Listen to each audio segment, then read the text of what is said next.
about to listen to the Dr. Dahlia Show. Sassy, stimulating medical talk radio. Any medical advice Dr. Dahlia Wax gives on her show should not be substituted for an actual visit to your medical provider. And now, here's Dr. Dahlia.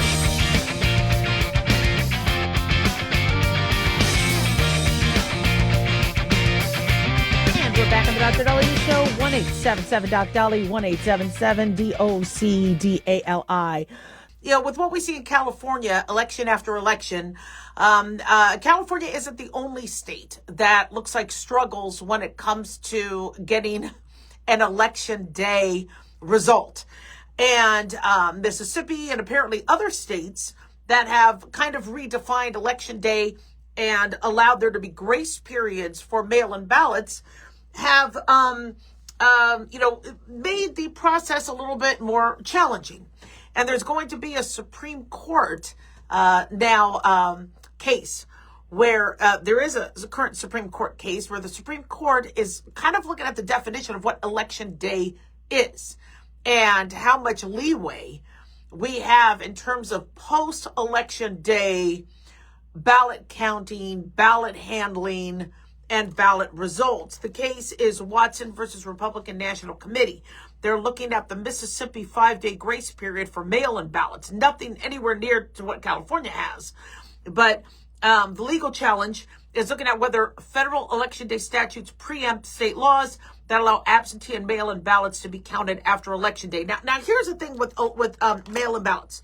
Okay, I'm a fan of there being mail-in ballots for those who are overseas, those who are disabled. And the mail-in ballots was never really an issue until they were mass mailed. Now, multiple countries, including the U.S., do mail-in ballots. But if you go to their websites, in Canada, you need to apply. They should just automatically register to vote. Some countries, you have to actively register, like in America. But when it comes to mail-in ballots, most of these other countries that have mail-in ballots, you have to actually apply because they are smart enough to know that there could be some fraud or somebody else could then vote for you. So when people say, Dahlia, I don't understand, why is everybody in America upset about mail-in ballots? Other countries do it. They do it just like America did, but they did it the pre-COVID way. Somehow in America, we never went back after COVID to you need to apply for one. And now that mail-in ballots are just massively, mailed out, and my family only gets 2 of our 4, which is very confusing. That's concerning. And so when I hear people talk about California going, Dr. Dahlia, look at how many millions of votes they're dealing with. And so you got to give California a break. It's going to take time for them to count the votes. That's not the way the process was supposed to be designed. We could very easily satisfy everybody. Democrats, Republicans, everybody could be happy if we go back to, if you need a mail-in ballot, your nursing home can apply for it. You can apply for it. Your family member could apply for it for you. That's going to be your one vote. This way we aren't expecting somebody to show up at the polls pretending to be Dr. Dahlia. That have to have really bad hair and unlined bra straps. But it's a pretty simple fix. You want a mail-in ballot, you apply for one. You get your mail-in ballot, and then you turn your mail-in ballot. There's a deadline. Oh, Dr. Dahlia, we can't have deadlines. No way. Well, the election day's a deadline. I mean, now, how many of you know what day election day is? So if the mail-in ballot says to turn everything in by November 1st, that's not that painful. Well, there could be some people really making that last-minute decision, so they need those extra hours. Come on, it's got to be simpler than this. I don't want anybody, Republican, Democrat, anybody thinking there's fraud or there being any room for error. And the process can be simpler. And so what states have done is said, well, now that we have to do mail-in ballots, and we have, when you're only talking about a few thousand mail-in ballots, like it was. It was never an issue. We knew who the president was. We knew who the governor was. We knew who the representatives were pretty much that night. But now that everybody and their mother gets a mail-in ballot, and some people get two, the numbers are overwhelming. I feel bad for these workers, these election workers. You hear in the news they're working 24/7 to count these ballots. Why are we putting them through that? If you have the ability to vote, you go in. If you don't, you apply, so there's just one single ballot. And you turn that in by a certain date. We have to make it easier on the states, on the polls, on the it's just, and we have to limit the rumors and the conspiracy theories that shenanigans are happening. So the Supreme Court is going to be looking at, did our founding fathers look at Election Day like everybody else does, where it's a day. And this is where everybody comes to vote, but we have some accommodations for those few thousand individuals per precinct that need the mail-in ballot. And when you look at other countries, you don't just automatically get your mail-in ballot. You go to Canada, you have to actively apply for one. And then they tell you when to turn it in. This isn't that hard. And so what happened in California, maybe Nydia Raman and Karen Bass were the leaders and would have always won. But when you see this, days ago, somebody else was leading. And then it makes people, I don't want people suspicious. I want people to trust our elections. And so one way to do that is having election day, and not having mass mail-in ballot voting. You cannot compare America to other countries because every other country does it right, where you have to apply for your mail-in ballots. It's not just coded across the USPS and everybody's mailbox. 1-877-DOC-DOLLY.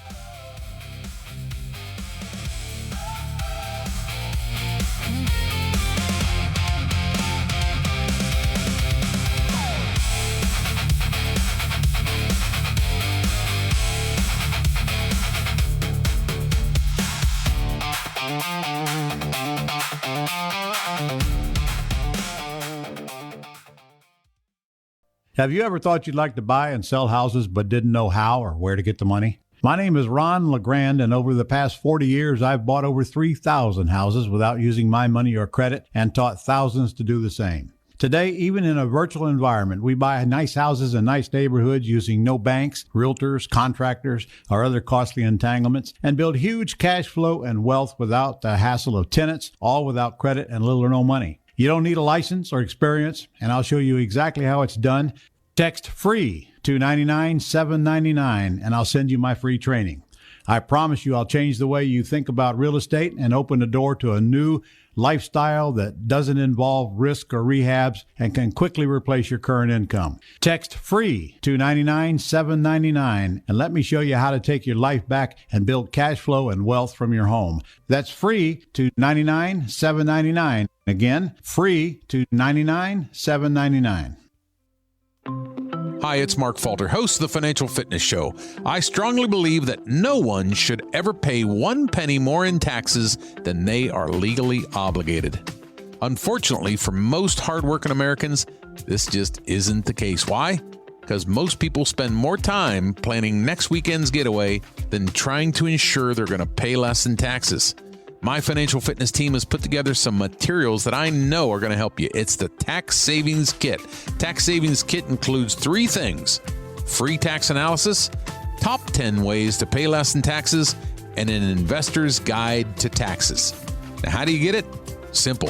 866-764-2635. Again, 866-764-2635. I'm Mark Falter. This is Financial Fitness, making personal finance profitable.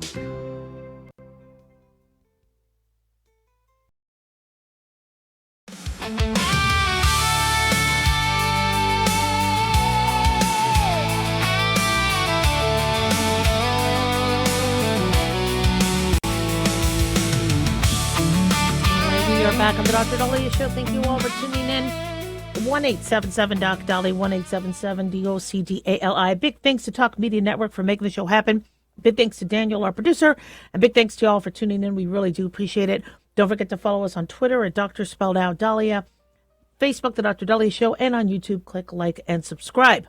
So I love looking at voter psychology, and the primaries, to me are extremely important because whoever is going to be your president, obviously he had to go through some sort of a primary unless they were running unopposed. And if you remember the early primaries in 2016, you had Trump, you had Rand Paul, you had Marco Rubio, you had Ted Cruz. So obviously the primary was pretty significant for Trump to be able to elevate and make it to the presidency twice. Same thing with Joe Biden. Joe Biden in the 2020 election was up against Kamala Harris, I believe Beto O'Rourke, Pete Buttigieg. Kamala Harris dropped out pretty early in the primary. Joe Biden ended up having a resounding lead and ended up getting the nomination. And then he ended up picking Kamala Harris as his vice president. So primaries are pretty significant.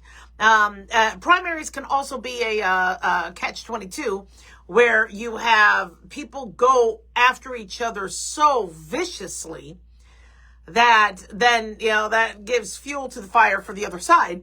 And so I'm not a big fan of what I see during primaries. I don't like any of the mudslinging and yellow journalism and all that, but politics is ugly. It's a blood sport. But the question that keeps coming up is why do so few people vote in these elections? And even look at New York City. New York City is 8 million people, and only an eighth voted. Zohran Mamdani gets 1 million of those votes, is their mayor.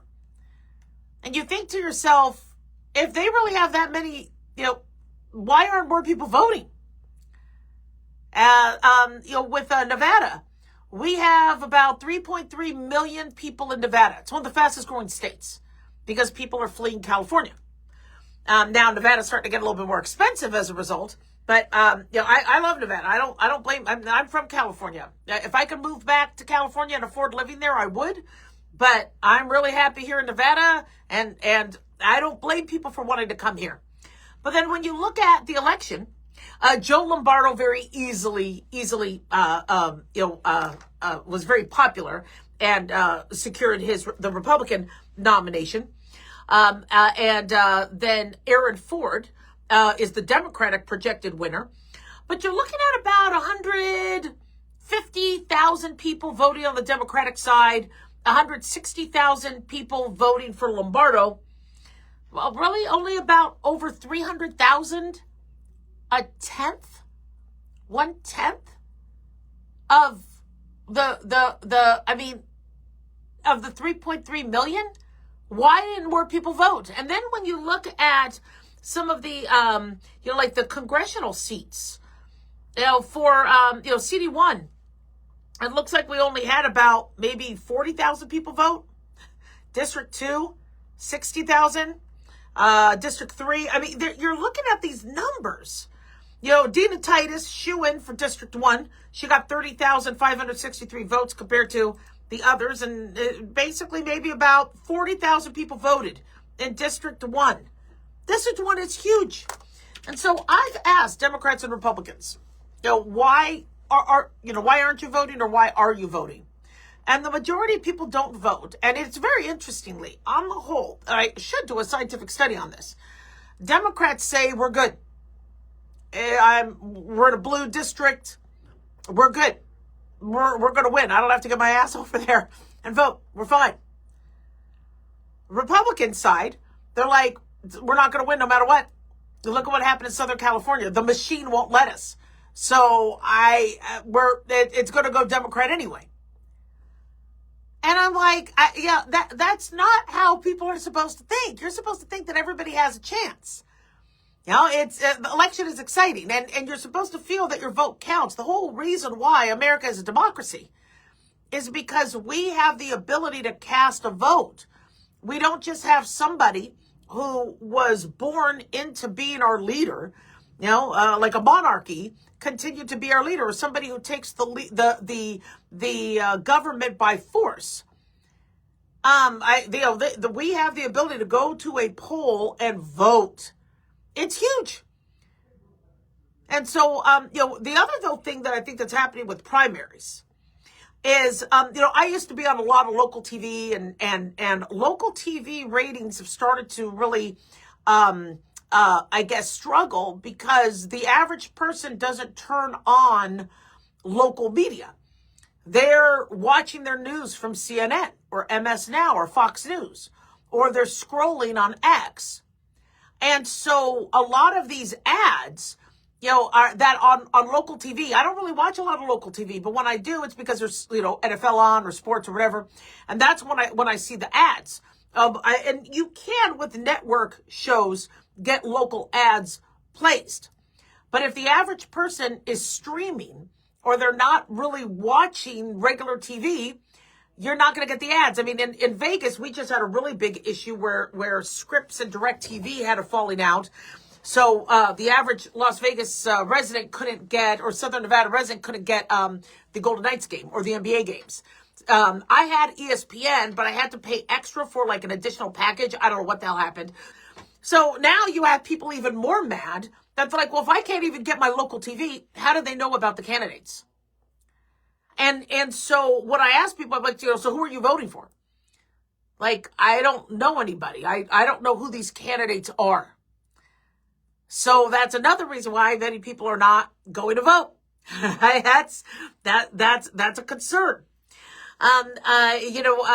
Some people will use, who did Trump, like a Flippo, who just won, or is now the primary advancer for CD2. Some people look at that. Some people look at D versus R. Some people look at, I know Dean DeTitus, like Dean DeTitus, it's Dean DeTitus all the way. But for the average person, that's, it's very confusing. And then when you get stuff in the mail, say, well, let me tell you about the candidate.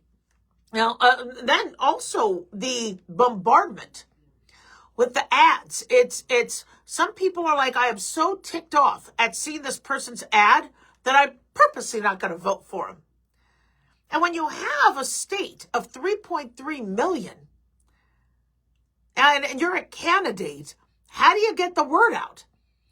You just have to hope that your ads are out there and that the negative ads aren't like in where I live. There's an Aaron Ford ad saying that he took off 400 some days. He took off like 400 days or something like that. I don't know why. But there's this ad, and all you know is that he took off work. And they say if he's going to be governor, is he going to do the same thing? I don't know much about Aaron Ford. I've met him, nice guy. But it's sometimes it's the negative ads that steer the election. So with the primary, when you only have, now also very interesting, Lee, where you don't have, with Governor Lombardo is very popular. And so that was no doubt that there would be, a lot of votes for him in the primary. But, a lot of people, I guess they just don't care. Now, with that, all right, we've been talking about how the media and activists are making it act like we're about to go into a civil war. That it is getting so bad where there is so much, well, how do we ensure that, the Democrats have seats on the Supreme Court? Or how do we ensure that the right, can stay in power? And it's all this back and forth. Look at the primary numbers. Maybe people don't take politics as seriously as the media or these activists want us to think. Politicians wanted to make it look like this next election is life or death. But then again, I've seen things passed where I'm just shocked. Like, for example, the gas tax. So Trump wants to lower or drop the federal gas tax to lower gas prices. I'm being told that in Nevada, we have a law where no, even if the feds do that, we will have some sort of a default tax hike on our gas because it's something that passed in the legislature in the 90s. The average person is not up to date on their local news and their local, look how many people were confused by the abortion law they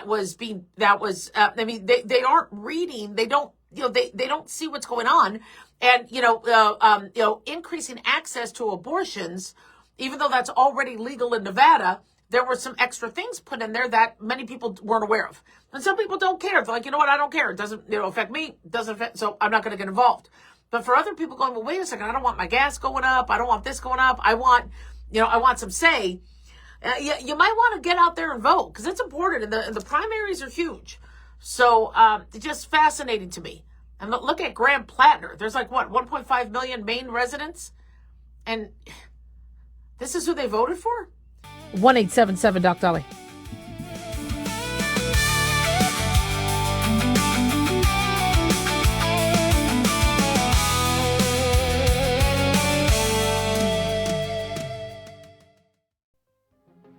Hi, everyone. Dr. Dahlia here. Thousands of physicians, residents, nurses, and medical students are silently dealing with depression. And tragically, 400 take their lives each year. 400! I wrote The Depressed Doctor, hoping to reach out to anyone struggling. You're not alone. Don't stay silent. The Depressed Doctor can be found on Amazon, or the book can be found on drdahlia.com. And if you or anyone you know needs help, call or text 988, the National Suicide and Crisis Hotline. Increase fuel economy up to 7.9% with Hot Shot Secret Gasoline Extreme. The solution to maximize your engine's performance and fuel economy. Whether you're driving a sports car or a daily commuter, Gasoline Extreme is specially formulated with PEA to deep clean. Don't settle for an average driving experience. Upgrade to Hot Shot Secret Gasoline Extreme and go further on each tank. Order now on Amazon or HotShotSecret.com. Hot Shot Secret. Powered by science.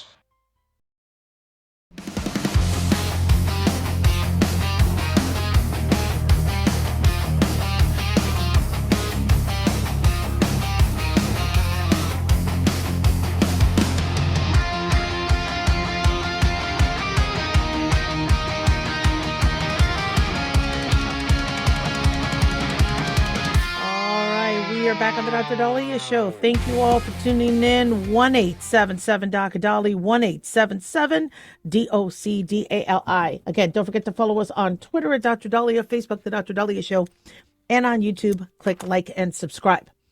So, I have been a physician now for over 25 years.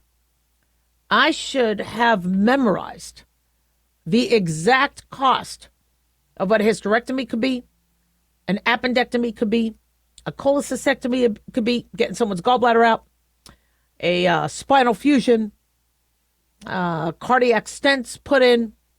I should have that memorized, and I don't. Here I am, decades later, still with an I don't know, because it is so variable. And the Trump administration is now warning over 500 hospitals to provide more price information or face fines. Now, this is something Obamacare, the Affordable Care Act, said, where insurance companies had to be transparent about why they're hiking up their rates because they were getting all these subsidies. And then we heard, oh, well, I guess they did have to spend on fluorine and payroll and all that. So, okay, it's all justified. But with hospitals, the Trump administration is not going to mess around. He says that the public deserves basic pricing information. The lack of disclosure is keeping healthcare costs higher than they should be. Because I tell you, patients have a lot of power. If they say, look, I need to get my gallbladder removed, and I have a choice on my insurance of 3 different hospitals, what is it going to cost if I have my gallbladder removed with you? Well, it's probably going to be out of pocket $3,500. Okay, what about this hospital over here? $2,750. I mean, they have a right to know. And if a hospital goes, oh, sorry, we had to charge you more, they're going to be like, whoa, why? Now, why isn't it that simple? Well, because everybody's hospital course could be different. Some individuals don't need a lot of pain medicine. They might not need IV fluid. They might not need occupational therapy or physical therapy. They may not need as many catheters. They may not need, and you think, okay, how much is it to put in a catheter? I mean, how much is a Band-Aid? How much is but let's say somebody has to stay an extra day in a hospital. That also costs more. And so you can, just like a hotel, delineate the list of prices. I mean, look at catering. Well, if you're going to order alcohol, we have a per glass charge. We have this fee, this fee, this fee. They delineate it all. Why can't the hospital do that? For every Band-Aid you need, this is what it costs. For every vial of propofol you need, this is the anesthesiologist bill. Now, this is the internist bill. If, let's say, you're having kidney issues and your internist or hospitalist wants to consult a nephrologist, this is going to be the nephrologist bill. But somebody's hospital course is not identical to others. Yeah, identical. So it's hard to say that we're going to give you one lump sum to take care of it. Now, some patients are like, Dr. Daliah, let's demand that. Let us demand that if you're going to get a hysterectomy or you're going to get a procedure done, it's a valued amount. And they can't mess with that. Okay. All right. Let's say we do that. Have you ever paid for a package of something? And then when you needed something just a little extra that wasn't in the fine print, what happened? You got denied. Or if they feel this is the maximum amount of money I'm going to make, then, I can't tell you how many times I'm at a restaurant with some students or residents, and we decide to talk, and the place isn't busy, and I tip well, but then after they get the tip, they never come back with the water. You never see them again. It's like, well, I already got paid. There's no benefit. I'm not making more money. And so, not that that's an appropriate attitude or an appropriate behavior, but if you are in a hospital and you're in a lot of pain, and you're in, you're doing a one payment sum that is supposed to include like an all-inclusive. Unfortunately, there might be some, lack of customer service. Now, some of you say, Dr. Daliah, hospitals won't do that. They won't do that. Oh, yeah, they do. And the evidence to that is, remember during Obamacare, for some reason, they started to add penalties. Penalties was the word of the decade under the Obama years. You got penalized if you were an employer and you didn't pay for your employees' health insurance. There were just penalties. And so hospitals got penalized if you had a patient that was discharged and they came back within a certain period of time. The insurance wouldn't pay for that readmission. Or if a patient had a complication, a fall, something that happened that the insurance company claimed was preventable, they would not pay for that additional care. Well, then how did the hospitals act? Well, I would hear from patients that they want to go back to the same hospital and the hospital wouldn't take them. They said they told the ambulance to divert them to a different hospital. And they're like, but Dr. Daliah, that first hospital has all my records. Why won't that hospital let me come there? Well, if they're not going to get paid, not a lot of incentive. Another trick I saw some of these hospitals do is you just didn't get admitted. You stayed in the ER. So people would call me saying, my mom has been in the ER for 72 hours. Daliah, can you talk to somebody and see if somebody could get them a bed in the hospital? So I would call the hospital and go, hey, how you guys doing? Are you guys pretty busy? Are you guys, at capacity? Oh, no. We have plenty of beds. We're good. Are you sending us a patient? Well, you have somebody in your ER that's been there 3 days.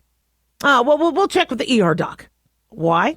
Because the way the law stated, or the way the rule stated, is if there was a readmission within a certain period of time, I think it was 3 days, then that wasn't going to get covered. So if you kept them in the ER, you'd get paid. Now, in the hospital's defense, hospitals have high bills. It's expensive to take care of somebody. So if the insurance is going to find a way to not pay, then, you're going to figure out how to get paid for your services, because you have to pay the nurses. You have to pay the respiratory therapists. You have to pay the doctors. You have to pay the housekeeping. You have to pay the sanitation, the biohazard pickup, the pathologists. You have to pay for all that. So we got to be really, really careful on what we ask for. So the Associated Press obtained a list of hospitals that since April have either received letters or warning or in severe cases request to submit plans to provide transparent pricing. Failing to comply with the warnings comes with penalties as high as $2 million annually for each recipient that doesn't create a plan to post clear pricing data. So, according to the Associated Press, the letters are meant to fix a fundamental problem that patients, employers, and insurers might not know ahead of time the cost of blood work, an imaging test, or another form of treatment, and as a result, pay more than they should have. So there's a list of hospitals that now, Trump is saying, look, you need to do something about it. And there is a way to do it. You got to work with insurance companies. And you have to say, look, I know you pay a certain percentage for labs. But see, what happens also is sometimes the insurance company decides not to pay. So then the patient has a bigger balance. So what the hospitals are trying to figure out is what do we do when the hospital decide or the billing company bills something like they always have, but the insurance company says, I don't like the code. 1-877-DOC-DOLLY. Don't go away. We depend on our drinking water supply daily, but where does that water come from? Your water provider encourages you to get to know your local water source so together we can protect and preserve it. The investments we make as a community to protect our water source now ensure we have a sustainable drinking water supply for the future. Visit drinktap.org to learn more. This message is brought to you by the American Water Works Association and your local water provider. Hey, America. How tired are you of mainstream corporate media's biased narratives and manipulated news? Their dishonesty and attempts to influence this generation have been exposed, put on display for anyone who's even half paying attention. But the New American Magazine has been an honest source of news and commentary for over 50 years. This is your opportunity to receive the stalwart of principled journalism at a deep discount. Picture a beautifully published magazine arriving at your doorstep twice a month, packed with insightful stories written with integrity. It's also available digitally on the New American's mobile app. Get up to speed with intelligent coverage from a freedom perspective. Right now, for a limited time, the New American is available to radio listeners at a 25% discount on a new subscription.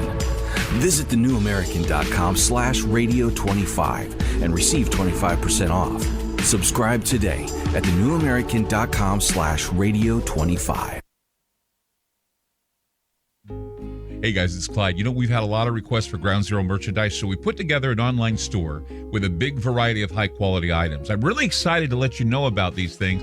We have a lot to offer you and your loved ones. In addition to our regular apparel, such as t-shirts, beanies, hoodies, and hats, we've expanded our product line with posters, flags, aprons, mugs, and a whole lot more. We also have Ground Zero collectibles along with a limited edition of items like a Clyde Lewis canvas portrait, a Ground Zero embroidered jacket that will certainly make for great gifts and for interesting conversations with family and friends. And we now offer publications such as Ron Patton's book about mind control, MK Zine, and back copies of the official magazine of Ground Zero while it was in print. Paranoia, the Conspiracy Reader, also coming in 2023, are updated and revised books that I've written. There's a secure and easy-to-use shopping cart for your purchases. So shop today at our official store by going to groundzeromerch.com. Again, that's groundzeromerch.com.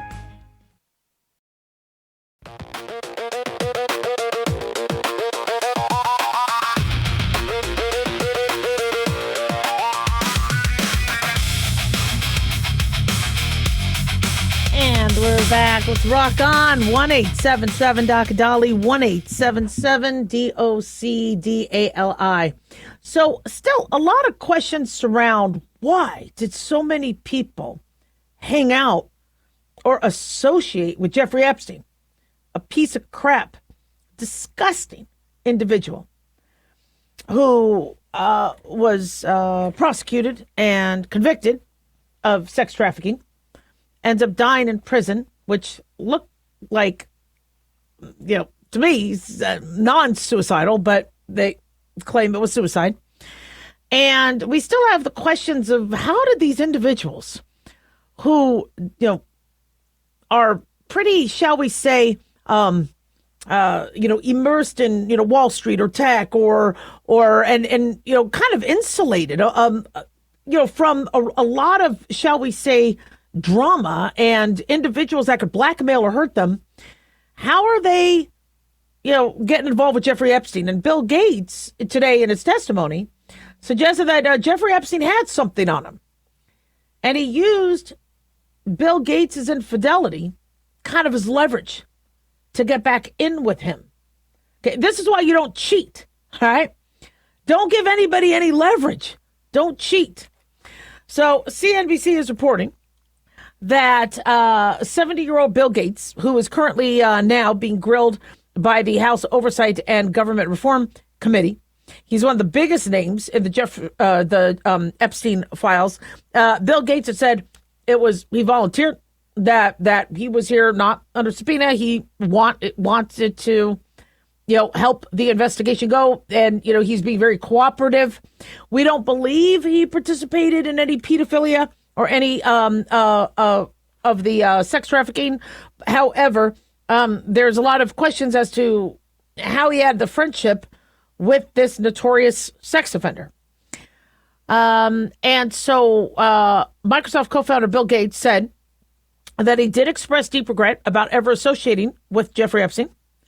And this is a closed door panel, but we're getting, bits and pieces, especially from his opening statement. And he also denied witnessing any criminal conduct by Epstein, and also denied victimizing anyone associated with that. However, he said he first met Epstein in 2011, 3 years after he pled guilty in Florida to soliciting an underage girl for prostitution. Now, the Gates Foundation relies on contributions, and he said he met him as a part of the Gates Foundation. And he said it never resulted in any donations. He didn't get money, he said, from Jeffrey Epstein. But that Jeffrey Epstein later tried to use information about Gates's infidelity. He was allegedly cheating on his then wife, Melinda Gates. And he claims that Jeffrey Epstein tried to use that as leverage to win his way back into an association with Gates. Gates said, I should have never met with Epstein in the first place. He said, based on what I know now, I understand that even if he had delivered the new donors he promised, it would not have justified associating with him. He says, I want to state very clearly, I never witnessed nor had any indication that Epstein was engaged in ongoing criminal conduct. Now, again, Bill Gates has not been accused of wrongdoing. It's just when his name comes up, in the Epstein files, people want to know why. He said, I never went to his island, his ranch, his Florida home. I never victimized anyone. While he may have sought to foster a personal relationship, I was never interested in that and never reciprocated. According to CNBC, he noted that his association with Epstein had imperiled the work of the Gates Foundation. And he said, in the work I do, reputation is the basis for developing partnerships that saves lives. Meeting with Epstein was a grave error in judgment and put this work at risk. I think his endowment has like over $70 billion. He said that Epstein's behavior was antithetical to all my efforts to contribute to a world where everyone has a chance to live a healthy and productive life. I see now that he sought to build an image of legitimacy around himself, using connections to reputable and powerful people to deflect scrutiny and attempt to rehabilitate his reputation. But see, what's interesting about this is, you're supposed to be smart enough to know who you're dealing with. You should vet anybody who wants to become associated with you. I can't tell you how many times somebody wanted to do a radio show with me, or do a podcast with me, or do a business idea with me. I vet them, and if I think and one of the reasons why I haven't really done a lot of partnerships with people is because, unfortunately, I just don't want their reputations marring mine. Okay? So he says, I was so focused on the possibility of raising funds for global health that I allowed that goal to override my better judgment. That is a sobering realization, and it has reinforced for me the importance of being more attentive to how access and reputation can be manipulated by people acting in bad faith. So, the connections to what's really interesting is I see this with political races. I see this with medical charities and things like that. when somebody is fundraising, and I've done fundraising, I've done a lot of fundraising for charities. There's a lot of pressure. And I mean, you need to get the funds. And and I'm not saying this to defend Bill Gates, but I can see how while you are hitting goals and hitting benchmarks and needing these funds, you can somehow be tone deaf to what's going on around you. And one of the things I remember somebody told me is I think we were trying to raise funds for leukemia and lymphoma.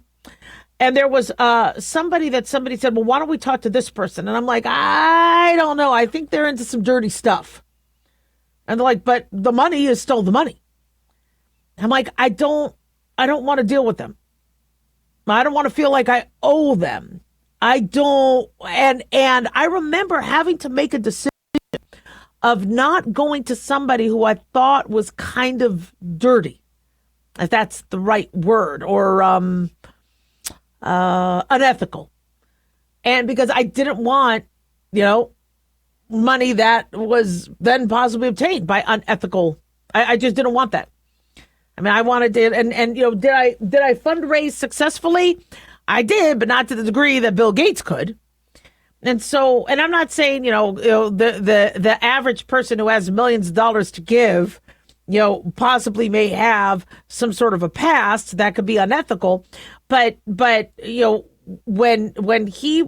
Epstein was promising he would get him donors, yeah, he probably just, saw dollar signs and was like, look, I need the funds.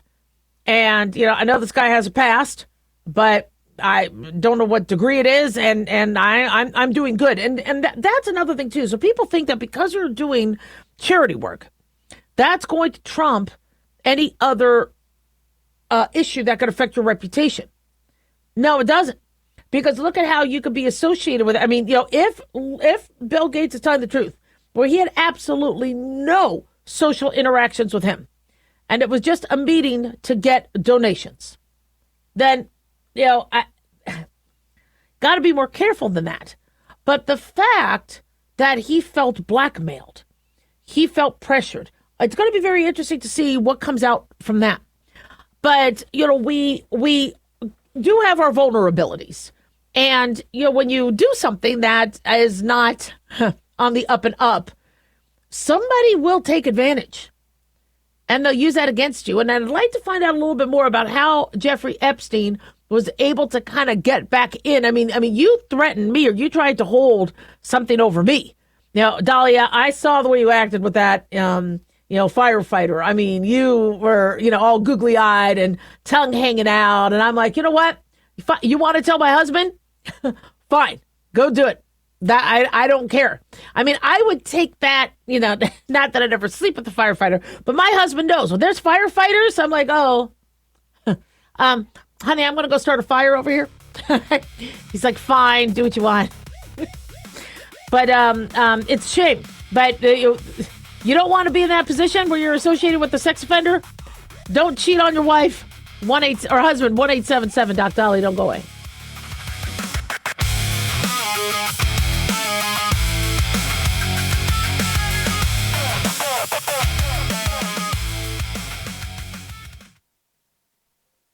Looking for an easy read that can actually help secure someone's future? Pick up a copy of Mark Falter's book, Common Sense Income Strategies. For the past 30-plus years, Mark has helped thousands of hardworking Americans secure their financial future by using strategies that continue to create wealth, whether the market is up or down. Strategies that will make perfect sense once you take the time to read this powerful book. Common Sense Income Strategies brings to you what Mark has been teaching in person and talking about on the radio for decades. It's not rocket science, it's a pretty easy read. You've worked too long and too hard not to see the fruits of your labor. Common Sense Income Strategies is available now on Amazon or by calling 866-764-2635. That's 866-764-2635. Common Sense Income Strategies by Financial Fitness Show host Mark Falter. Secure your financial future today.